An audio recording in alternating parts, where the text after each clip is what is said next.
Have you ever heard the phrase that your space reflects your mental health? Because my desk is looking like this right now. This is something I used to harp on myself about because I thought that this environment around me affected me, when really it was something I needed to be listening to myself about. A messy desk for me is no longer me doing bad. It's not me being lazy. It's not me slacking on things. It is now how I understand when my brain is overwhelmed or overworked and I need to start giving myself a break more. This is being close to burnout. And today we're going to talk about how to manage this and how to reset your expectation of what you're able to accomplish in life.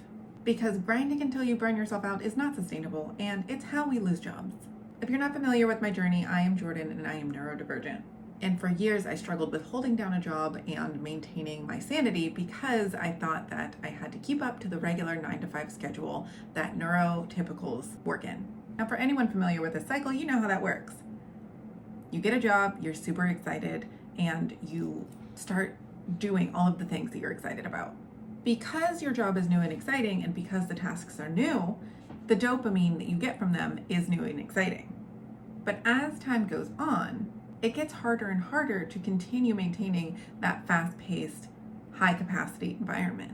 Now, I have always been a high achiever and a fast worker, but that, for me, used to mean that I could do more and I would continuously fill my plate up, even after I'd completed what a normal person could do on a regular basis.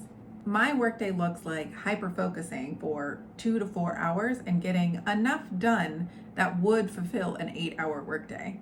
But in those times, I don't do things like get up and go to the bathroom, eat lunch, eat food, drink water. I am just hyper-focusing on whatever it is that I'm trying to accomplish.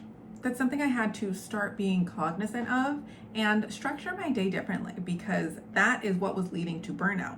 Because I would have those 2 to 4 hours of hyper-focus, and then I would go eat lunch and feel like I needed to come back and hyper-focus again to get more work done, even when I had already accomplished so much.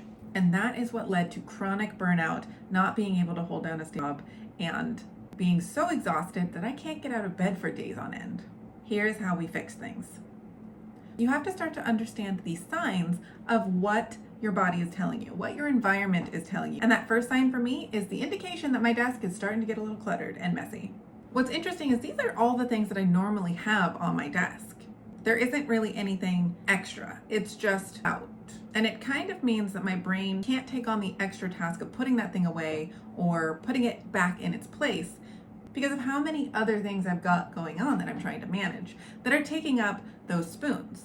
Now, if you haven't heard of the spoon theory, I think it is a great analogy for how neurodivergent brains work versus neurotypical brains. And basically, it is that everything that you do is a resource cost. So you're given maybe 10 spoons to start the day. And everything that you do throughout the day, from brushing your teeth to getting dressed in the morning to making breakfast, costs a spoon or multiple spoons.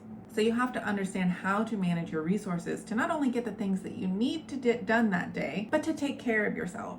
And sometimes there just aren't any spoons left over. And it's pretty critical to make sure that the care items are the things that prioritize getting a spoon. Something that costs 1 spoon for a neurotypical person might cost 3 spoons for someone who is neurodivergent, depending on the day, depending on the state of their brain, depending on a lot of factors. Now, I also live with chronic pain, which makes it difficult in other ways to sit at a desk for long periods of time, or sometimes even be able to get up to my desk on days that it's really bad. Creating a system and process so that you can understand your body and maintain your job so that you can keep your job is pretty important, which is why I have things like stim toys on my desk. We don't realize the little things that cost us energy at work, and understanding our brains and bodies more helps us maintain those energy levels and be cognizant of where we're spending them. Sitting still and not fidgeting or doing anything in a meeting costs energy for me, which is why I have this that I can play with off camera or just sit and fidget with during a meeting. Turning my camera off and just relaxing and not having to worry about what my face looks like, or if I am looking at the camera versus looking over at something else. All of those are how I manage my energy levels. And if I need more energy and I see my desk getting to a state like this, I do it more often to get myself to a good balanced level of energy. Recognizing when I'm on the tail end of an energy cycle as well is important. because I don't force myself to clean if I don't have the energy or motivation to do it. I do start to have the motivation to clean or feel the energy. That's when I do it. And that's when I know how I can balance how much energy I'm giving.